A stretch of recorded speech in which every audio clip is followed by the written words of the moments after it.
secret ingredient in this toasty is a one-way ticket to Flavor Town. Really delicious. It's something that we always have in the kitchen. It's great to spice up a dish. It's got a real nice freshness to it. Our version of a crispy chili oil. Different levels of chili, nice bit of spice, and then the fresh aromats of these fresh herbs. So oil's hot. 300 milliliters of vegetable oil here. Just going to give it on to a medium heat. Finely sliced garlic, finely sliced banana shallot, and red chili as well. There's a great thing you can make in a batch, like this will make store it in a kiln jar or you know, just in a plastic Tupperware container. Cooking a bit of pasta, you could just dress it all over that with a bit of pork mince or beef mince or something. You could easily just dress some plain noodles, add it to your takeaway ramen, just drizzle it over a chicken breast. Literally so many quick and easy dishes you can do with it. So my oil is hot now. So in there I've got my garlic and my shallot. I'm gonna put my star anise in there as well. I've got 3 small cloves. Then I'm gonna add my chili as well. So I'm just gonna keep it on a medium to low heat. You can see the garlic and the shallot starting to crisp up a little bit. That's what we want. So we want to cook this gently for about 10 minutes until it goes nice and golden. In a separate pan, I'm gonna put some chili flakes, which is gonna add the majority of the heat. Some Szechuan pepper, black peppercorns, 1 generous teaspoon of light brown sugar, some soy sauce, a little bit of MSG.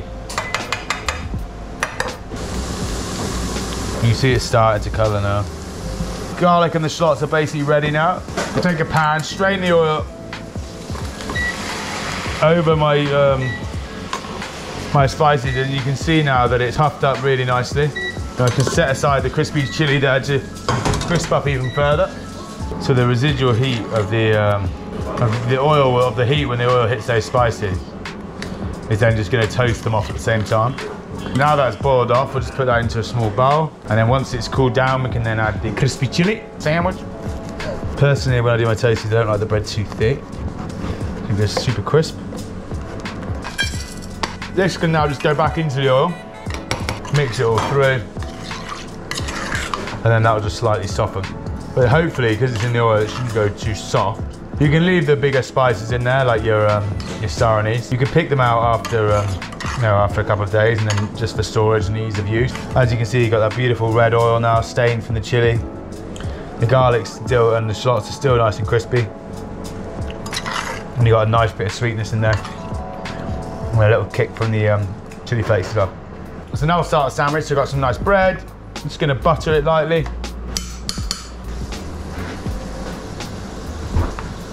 So I'm just going to use 3 cheeses here. So I've got a bit of Ogle Shield,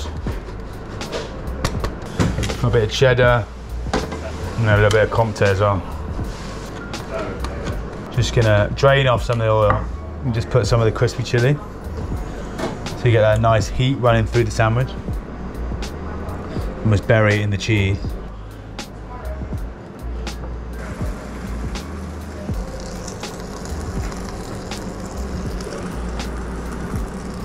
Oh, nice.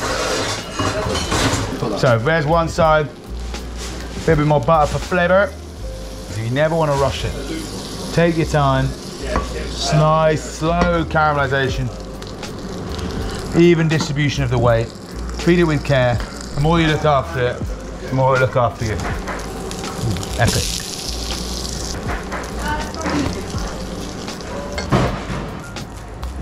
Nice and crisp, nice and gooey.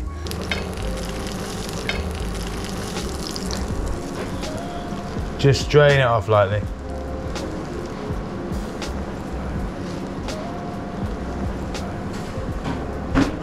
This is crispy chili oil with star anise, Szechuan pepper, and then here we've just got a very simple, grilled cheese sandwich.